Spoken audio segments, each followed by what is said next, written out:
in me a demon, so I may know I'm to be your wife.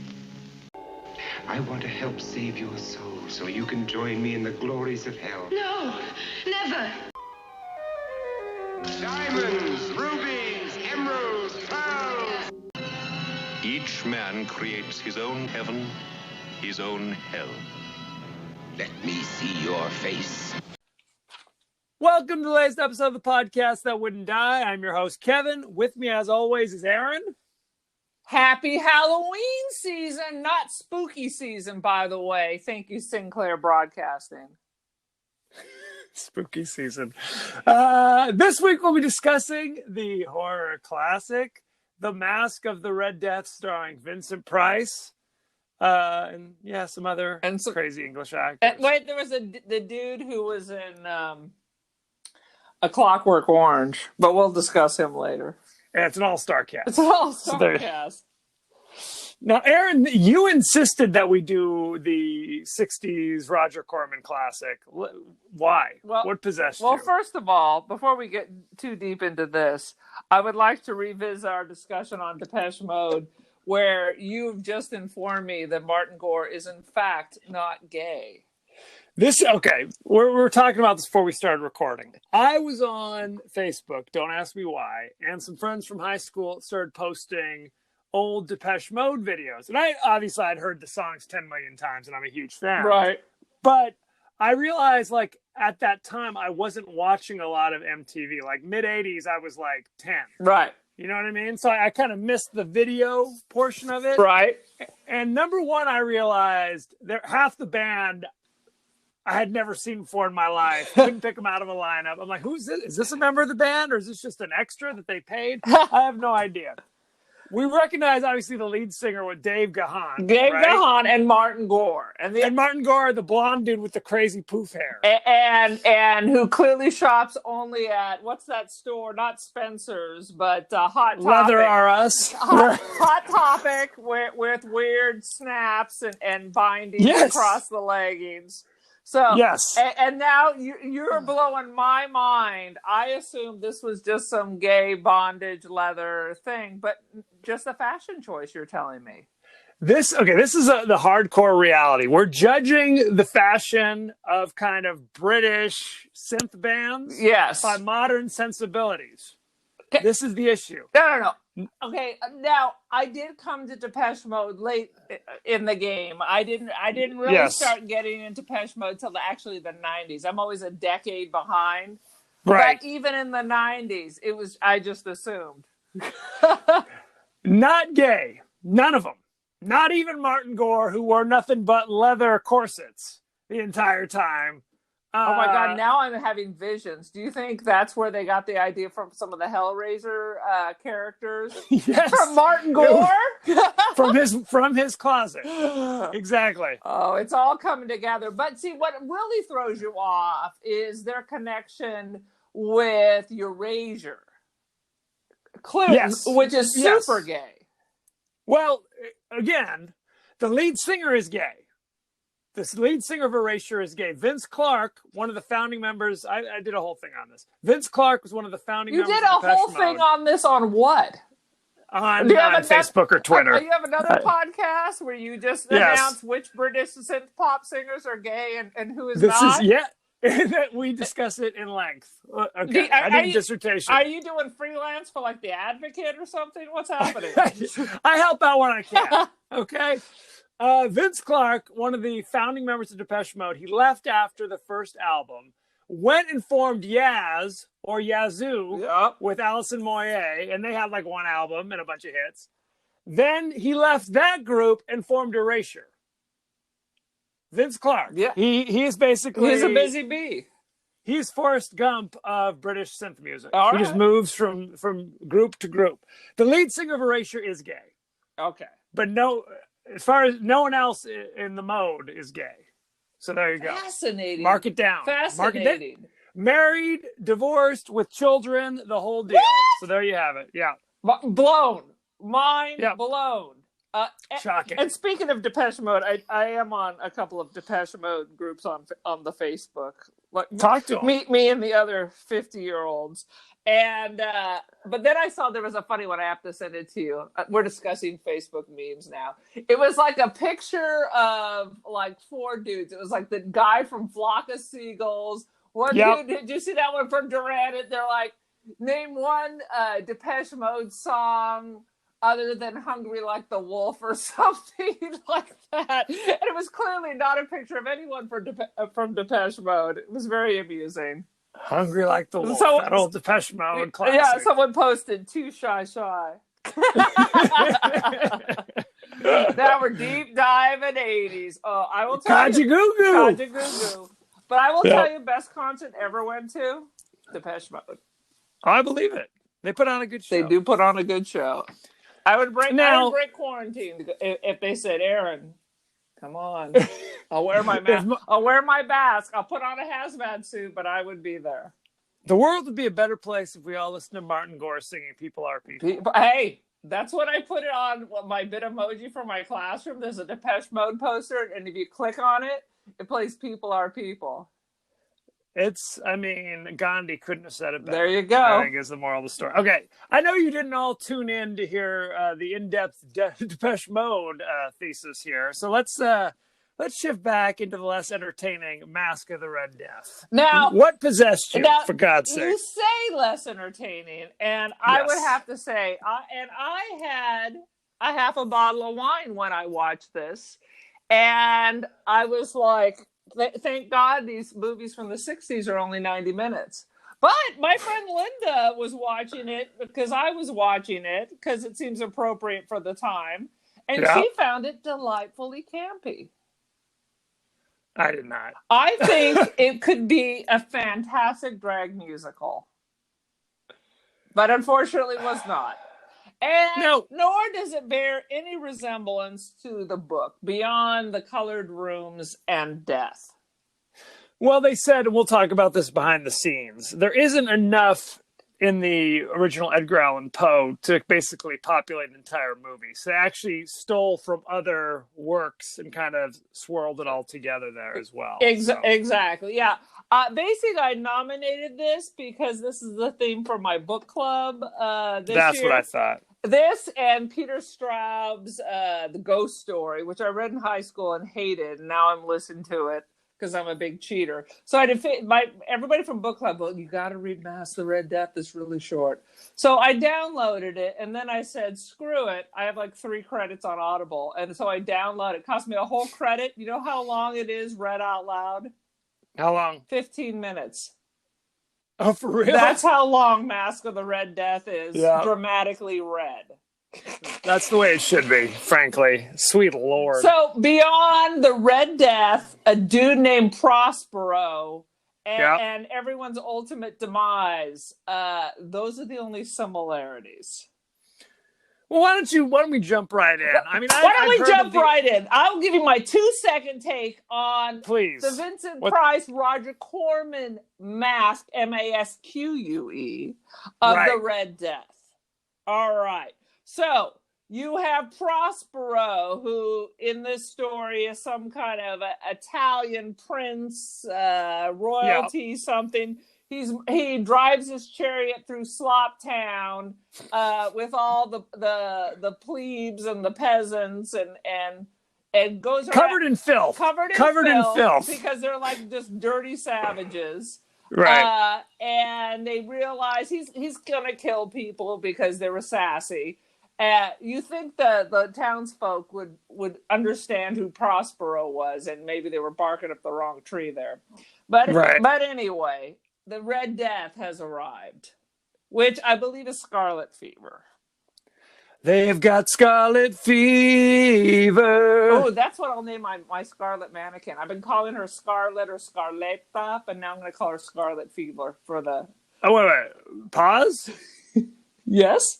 You have a Scarlet mannequin. Did you not come to the family Christmas party at my house where I wrapped her in Christmas lights and made her the Christmas tree? Are you John Wayne Gacy? Not yet. Just answer me that. She stays in the living room. She does not stay in my bedroom. Well, I guess that's something. We'll call that progress. So anyway, Yeah. Prospero's having a big winding because the death is spreading rapidly, not unlike the COVID. Yep. And I mean, basically, of course, there's an unwelcome guest at the party, and everyone gets their due. Death comes for all men. That's true. It is true. That's just logic. Nicely done. Well, and then of course, there's the whole Trump analogy. This is really why you wanted to do it on the show, to rail against 100%. This is why my book club's theme this year for Halloween is Masque of the Red Death. So we are all dressing as guests. So, of course, this is a whole thing. Everyone keeps posting this now that it's close to Halloween, that Prospero, of course, is Donald Trump. And he's in the White House with his own little group of people dancing while everyone around him burns. Well, one crucial part of the story is basically while the countryside are dropping like flies from this mysterious illness, he and all his homies have locked themselves into the castle. I think in the book they welded the gates shut. Right. And are just rocking out, partying, total hedonism. Yeah. While the world burns, basically. It's like you're in the zombie bunker or whatever else. You've sealed your door so you're safe, so fuck everyone else. Because in the movie, at some point, the poor people come by begging for shelter. I mean, Back in the old days, that was the whole reason for these castles and stuff. I mean, this is why you're paying protection to these lords. That's part of the social contract. Feudalism. It's part of the social contract. I'm paying this. I'm living in poverty, but when the shit goes down, you're supposed to protect me. So Vincent Price's version of protection is you either get the hell out of here or we're just going to kill you. So they just kill them. There's a lot of scenes of Vincent Price like aiming a crossbow and then smash cut somebody holding an arrow to their chest. With like I can't even describe the color of blood in 60s movies. It's kind of like like Nestle's Strawberry Quick or something. It is. It's bright red. It's bright red. Too much white in that. I mean, the story doesn't make a lot of sense the way they've done it. Now they've decided the story takes place in Italy, and beyond the name of Prospero, it really doesn't say it's Italy in the story that I recall. Well, what was it? It's Juliana and Francesca and Gino and Alfredo. They went out of their way to make it, because it's probably because his name is Prospero. Yes. They started with Prospero and worked backwards, and now we're in Italy. So at some point, he captures some local woman who's clearly as Irish as all F. Italians are not known for their red hair and freckles. and brings her to the castle like he has sinister plans. But yet there's no rape, no molestation. He scrubs her like My Fair Lady when they shove her into the bathtub and dress her in finery and take her around. And she's into it. It's a weird thing that's going down because the people who were given the Prince Sass in the dirty village at the beginning of the movie, he's going to kill them, and she begs forgiveness for them. Please spare their lives. And in reply, when he discovers that the Red Death has come to the village, he grabs her, but also grabs her boyfriend and her father, who were given the sass, take them all prisoner. It's all so bizarre. You're going to hide out from the Red Death, so you're going to bring people from a village where you have seen an old pussy lady with the disease. Unclean! Unclean! But you're right. God. We don't know what his plan is for Francesca. We don't know what he's doing, other than there's some subplot about how, for his amusement, she has to choose which of those two guys will die at his hand. They've had some kind of Satan subplot, like he's a devil worshiper. He's a devil worshiper. So there's a lot of like devil. And then there's Juliana, who is she? His girlfriend, sister, wife, we don't know. But It really isn't explained. And then she like puts a brand on her bosom, and now she's married to Satan. I don't know. Right. She gives herself a upside down cross brand on her ample bosom. And nobody notices this big old scab on her huge tit.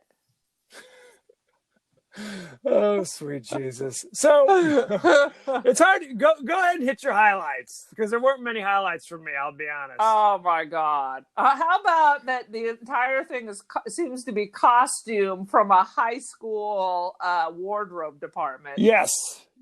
They're dressed like they're in like King Arthur's court. There was a line that people are going to be dressed as Harlequins or Chinese, so I decided I needed to work that in. I'm not coming to your house unless there's Harlequins or a Chinese. What are you going to be for Halloween? Harlequin or Chinese? So I don't know. I wrote that down and decided that was a thing to do. And Prospero goes to the masquerade ball as kind of like an Arab sheik or something. Yes, he was very Lawrence of Arabia. But right. But would they have been in contact with them? Would that have been the garbs from back then? It was very Lawrence of Arabia, and a lot of I Dream of Jeannie shit rocking around. Yeah. Good Lord. We talked about how in the opening village, it's basically like people rolling around in filth. And when Prospero rolls through the village, there's literally a filthy mutant child in the street, like crawling around, wearing like a hood and a cloak. Yeah, I was like, is it dead? What? Is it deformed? Is it a troll? I don't know. What's happening here? Good Lord. There was also a subplot, which it was taken from another Edgar Allan Poe novel, about these two performers, like they're little people. Oh my God! One was clearly a child, and the other was an adult. Yes, the husband was like an adult dwarf, and the wife was like clearly like said, a child dwarf, a 6-year-old girl, but who had like dubbed a woman's voice. Did you notice that? It was like such a bizarre. And they, I guess, dance and do things for the amusement of Prospero.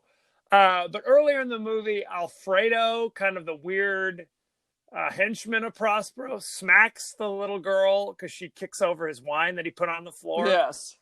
So then there's this whole plot of, which we don't realize, the dwarf plotting to dress up Alfredo in a gorilla suit for the masquerade ball, tie him up and light him on fire in front of everybody. Oh yeah, that was my favorite part.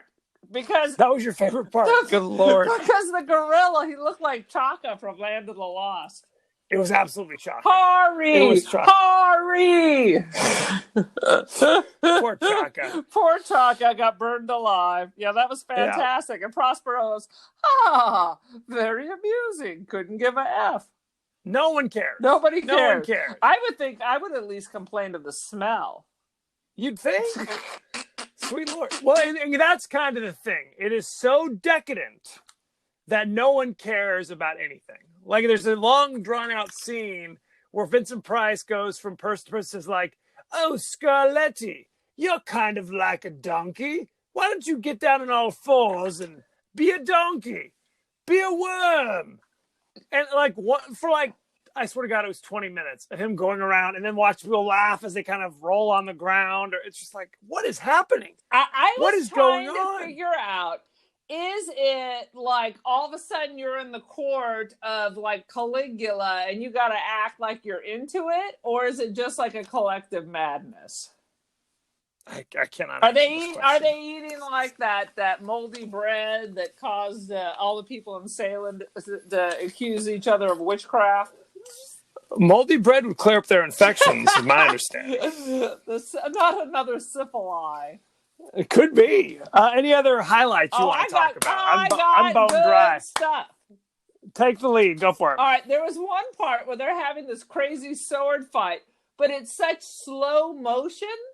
And the music is super fast. So the music is completely out of sync with the level of effort they're putting into this slow motion fighting. It was ridiculous. Maybe a few more rehearsals is what you're suggesting? Yeah, or one. How about that? Just ad-lib a sword fight. Go for it, guys. So this is when Francesca, or Molly, because she's clearly Irish, is trying to free her lover and her what, isn't her father dead or something? No, that's her father, and that's her. That's why it's such a hard choice. Oh, okay. When he says you have father to choose. and the lover. So another thing is, at one point they're escaping, and she's surrounded by these weird penis-headed people. Did you notice that? No, what are you talking There about? are all these people pointing they have these hats, these helmets that look like circumcised penises. Okay, I'll leave it. Did you not see that? I think I'd remember. I don't. I'll stipulate that maybe I was looking at my phone a couple times during this movie. Go That's ahead. when Prospero captures her. Then there was like this weird fever dream that was clearly anti-Semitic, where they're having these. Oh yes, I do remember that. It was like she's haunted by the Jews, and then Egyptians, and then someone who she looked like Gloria Swanson. I thought it was some kind of bad liquor at Sunset Boulevard. It was so weird. Like a voodoo guy is dancing. It's Juliana is like, this is part of the ceremony to marry Satan, I think, if I remember this correctly. That's right. But part of it is just laying in bed. She's laying in bed with a crazy expression on her face while these kind of ghostly figures are dancing around. And you're right, they are kind of inappropriate and offensive caricatures, to say the least. And then she gets attacked at the end, where her birds are assaulting her boobuses. And somehow she's able to die from such an assault. Right, well, yes. She thinks that she's now married to Satan. And then some crows attack her. They just attack her in general, but her boobs are so big they're hard to miss, I think, is what the issue is. Her scabby boobs. Let's not Lord. forget that. And Vincent Price says something like, "Take care of this body. She's married to a friend of mine." So Vincent Pricey. Yeah, I mean, and there was a cool costume. Most of the costumes, like, they cut it out and like, make me this in 6 different colors, and that was the costume. But there was this weird owl man at the party. Yes. Yeah. That was disturbing. I couldn't figure out if it was racist, like it was almost blackface, or just fucked up. It could be one of column A and one of column B. But I mean, why not? But it was a very creepy costume. I realized halfway through the movie, because I always thought the Masque of the Red Death referred to the costume that the Red Death wears at the end of the movie, but that's not what it means at all. It refers, the mask, MASQUE, refers to the masquerade ball. Like, that's what they call a masquerade Holy ball. Holy crap! A mask. I didn't know that. I thought it Yes. had to do something like the disease, like it did something to your face. Oh my God. That's a good one. I didn't know that. Thank you. That's what I'm here for. And then I didn't understand the part in the movie when Prospero and Francesco are walking through each clearly 1960s room where everything is purple. Everything is 60s mustard yellow and all of that. Right. So I actually that is referenced in the story. It's like each color represents a stage in your human life or something. Well, that's in the book. And I guess in the book, no one enters the black room for whatever reason, right? There's not till your time, right? Something. I don't know what. It's madness. But the Red Death in the story is not a real thing. I mean, Edgar Allan Poe said he just made it up. It's just meant to be like a plague of some sort. Yeah. Because at the end, all the deaths come together, because after the Red Death came the Black, so I thought that was the Black Death as in the plague. Okay. Well, I think that, and you can correct me if I'm wrong, but in the movie... I'll correct you if you're right. Please do. The Red Death is much more of an actual character in the movie. Like, he's just chilling in the forest at the beginning. Right. He's talking to people. Hey, how you doing? You're fine. I was into it at the very beginning when the old woman comes across the Red Death and he turns the rose red. That looked cool. I love that high drama with the red filters on everything. Love it. Reminds me of like Profondo Rosa and all that. It's all Dario. It's Dario. Where's Dario Argento's Masque of the Red Death? One. There's just honestly, there just isn't enough. Yeah. To accommodate a movie. The cold hard reality. Yeah. Do you have the Red Death right now? Is that what's happening? Yeah. It's just Corona Light, like Trump got. Corona Light. This is what happens. I haven't coughed all day. But as soon as you put a microphone, or I go into a grocery store, then I'm like, then the TB kicks in, is what you're saying. Then I have the TB, and everybody, I'm like, at least people that are not crowding me, I'm going to have to start coughing more often. Please do. I am clearly given 6 feet space in front of me, so why is there always some dude standing like, I can feel like practically his breath on the back of my neck? What the fuck? They do that. People don't gizza. Any other highlights you want to talk about? I went through all my notes. Okay, let's go ahead and move on over to behind the scenes. Are you ready? I am ready, Freddie. Okay. We talked about how there isn't really enough in the original Edgar Allan Poe story, so they added a couple things to the plot to fill it up. You mean they added an hour and 15 minutes worth of things out of a 90-minute film?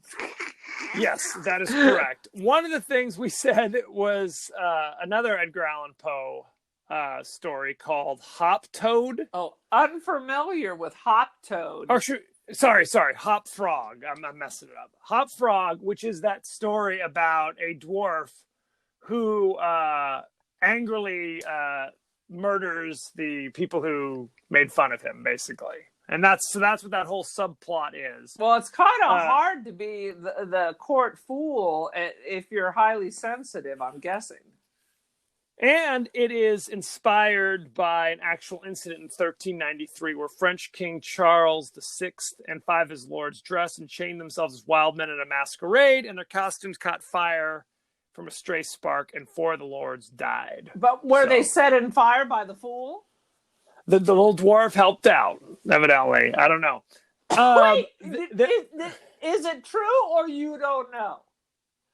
The story written by Edgar Allan Poe has the dwarf event doing it. But the real event, I guess the real event was did not mention any dwarves. So I don't know. I'm not a historian. I'm doing what I can do here with a little IMDb. All right. Brother. The other subplot was called The Torture of Hope, which was not by Edgar Allan Poe. It's by a different writer. And they talk about how this takes place during the Spanish Inquisition. The Inquisition, where a Jewish rabbi, lookouts in the Inquisition. That's exactly right. A Jewish rabbi had been tortured and tortured. Can I tell the story, or do you want to jump in a few more times? I'm going to jump in a few more times. Are there other rabbis other than Jewish rabbis? There could be. Again, not a theologian. He was being tortured to try to get him to convert, and he wouldn't. And one day, after his last day of torture, he realizes that his cell door is unlocked. And he slowly, creeps out to try to escape. Keeps passing guards in the hallway, as he hides in the little nooks to escape. The hope within him growing and growing and growing. And he finally gets to the door to freedom. Door is open. He can see the moonlight in the beautiful garden. He can finally escape. And he realizes that his torturer is waiting for him. And this was all an elaborate torture scene. Basically, to torture him with hope. Oh, how depressing. Yeah. So basically, because the physical tortures weren't working, so now this is another level. Psychological thing. So they took that and they added that to this, where Juliana gives Francesca the key to free her husband, or her lover, and her father, and they are about to escape. And it's like, I'll meet you on the parapet. And I bribed a guard. That's what the penis men were. It's okay, and they meet the guard, and the guard turns around, and it's Vincent Price. So that whole thing, because again, Francesca, Gino, and Ludovico are not characters in the story. The whole I'm abducting a village woman and taking her to my castle, that's all made up for the movie. For unknown reasons. Well, there is a reason, because the movie would be 15 minutes long if they didn't add a bunch of this stuff. He acts like he's like this rapey, creepy, but then he never lays a hand on her. All he does is bathe her and dress her well, and then out of the blue, she's like, I'm going to give myself to you tonight. He's like, okay, whatever. Well, he's always very polite to her. Yeah. He's always very polite to her. And frankly, when his buddy Alfredo is rude to the little dancing girl, he smacks Alfredo. How dare you abuse my little dancing girl? So it's a weird thing that's going on there. It makes no sense. Meanwhile, some homies of his arrive late to the gate, and he just mercilessly just shoots them with crossbows and says, "Here, stab yourself with a knife, because I'm not letting you in." He's ruthless to some and almost tender to others. Why? Who knows? We don't know. And again, we said the whole Satanism angle was added out of whole cloth. Like, that isn't in there either. Nor does it make any sense. I think you and I could have banged out a little better. They need us to put an eye over that. Unfortunately, I don't think either of us were actually born when this was made. I definitely wasn't. What year was it? 64. Yeah, I wasn't born yet. Thank you for trying to make me older. You were at least 20 in 64, if I remember correctly. I am, in fact, your mother. The truth comes out. Roger Corman, who famously produced a lot of these movies, bunch of Vincent Price stuff in the 60s. This was his second Poe adaptation. Do you know what the first Poe adaptation was? The Pit and the Pendulum. The Fall of the House of Usher. Oh. Yes. I think I always get the Usher and Masque confused. Frankly, I mean, that's the thing. It's like none of these famous Edgar Allan Poe short stories are really large enough to accommodate a whole movie. I wonder if they always have to add stuff. I wonder if there could have been some way to string them together. You know, the Telltale Heart, and because the Raven. Come on, The Raven. What are you gonna do? They did make a movie called The Raven. They did, with Boris Karloff. Yeah, exactly. It's just him sitting in a chair for 2.5 hours as he hears a raven at his door. I think the best Raven is, of course, The Simpsons back in their glorious Treehouse of Terror days. That is a classic. Mm-hmm. Ain't no lie. Ain't no lie. Bye, bye, bye. This was one of the first movies that Corman filmed in England, and he did that to take advantage of the tax breaks. So there you go. Now it's like Croatia. Right. It's Prague. It's deep Eastern Europe. Deep is where Eastern we're going. Europe. They're running out of places where they can film cheaply and without union activity. The last words spoken in the film by the Red Death are "Sic transit gloria mundi," which translate into English as "Thus goes the glory of the world." So there you go. Well, write it down. So what does that mean? So the glory is all over? Is that "Thus goes the glory of the world," like the world has ended? Or what does that mean? Could be. Or the glory has ended. There you go. Hard to say. I didn't write it.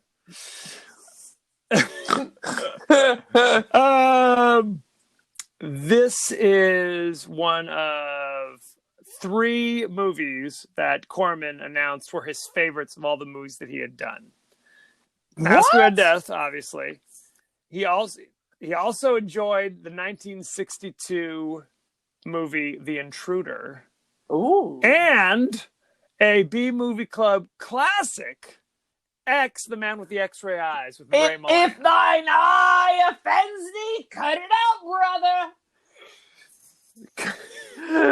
That is a Oh, sweet classic Lord. to our loyal viewers who, of course, were there with us during our YouTube B-Movie Club.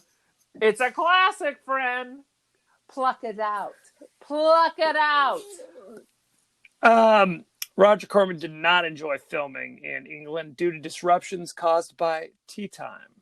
People were constantly stopping to drink tea. He was very upset by I that. think tea time's like at 3, so I don't know. Is it constantly 3 o'clock? It's 3 o'clock somewhere.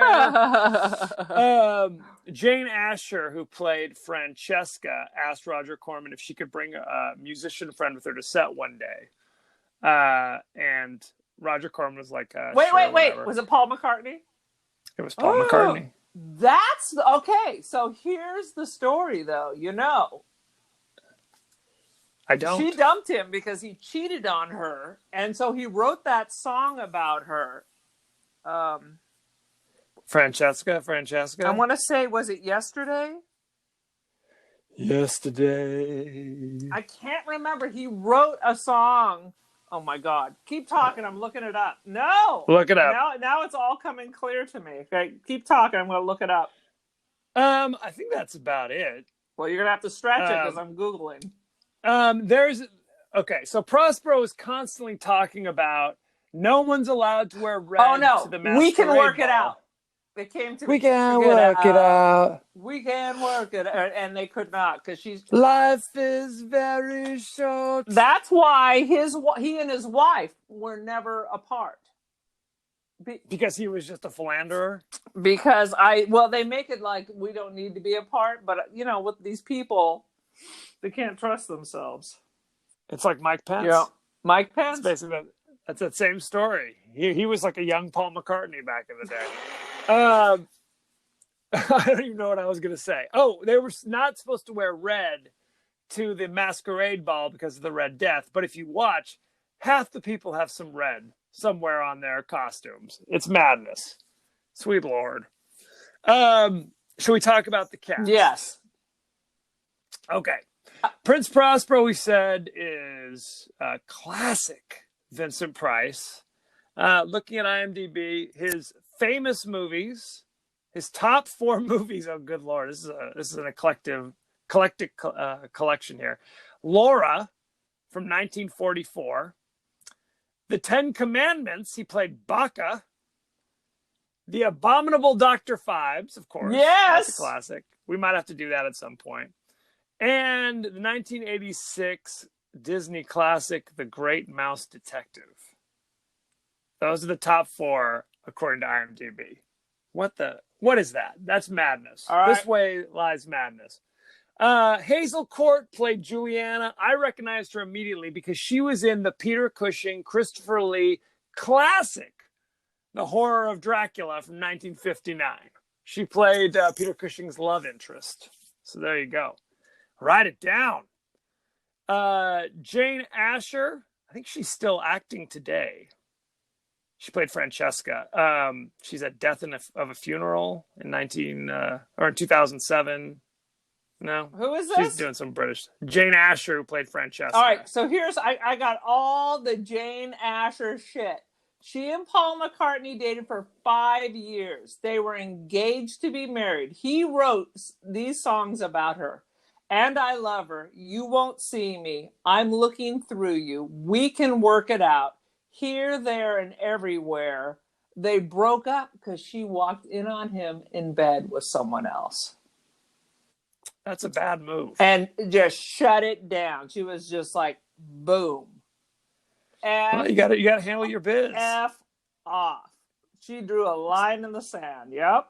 Good for her. I know her father, Ludovico. I recognize him. He was in a bunch of British things. He was in Zulu in 1964. He was Hercules in Jason and the Argonauts, which is shocking. Yeah, all sorts of good stuff. I mean, is there anybody else you want to talk about? Alfredo was in A Clockwork Orange. He was the old man in a wheelchair that they raped his wife in front of him. Yes, Patrick McGee was in Clockwork Orange. He was also in Zulu and Chariots of Fire and Barry Lyndon. He was in a bunch of stuff. He's a double Kubrick. That's a hard sell, man. Most of the time you're in one Kubrick and then you're out. And then you out. Then you out, man. Oh yeah. Just ask Tom Cruise. He was the one who got his revenge on Malcolm McDowell at the end. Yes, he was also the one that Dwarf set on fire. He deserved it. Good times. He deserved it. What can you tell me? I think that's about it for the cast. I mean, there's other randos. Hop Toad was played by Skip Martin. You know him, don't you? Anywho, shall we talk about the rating? All right. Let's see. On Rotten Tomatoes. I'm ready. It actually does not have a tomato meter for Masque of the Red Death, although shocking. Although it is 65% fresh on the audience score. Go ahead. What's your thought and feeling here? Lay it on me. I'm going to give it 2 out of 5 festering pustules. 2 out of 5. Okay, festering pustules. I'll give it, sweet Jesus, I'll give it 1 out of 5 dancing dwarves.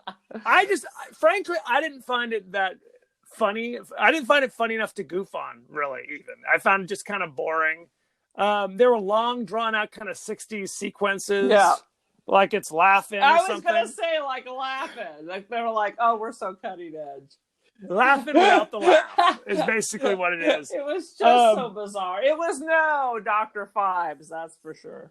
I would rather watch Dr. Phibes. I'd rather watch Theater, The House on Haunted Hill. Theater of Blood. I'd rather watch the Tingler, A House of Wax. There's 100 different Vincent Price movies that I would watch the Thriller video at this stage of the game just to hear his voice rather than watch Masque. It wasn't scary.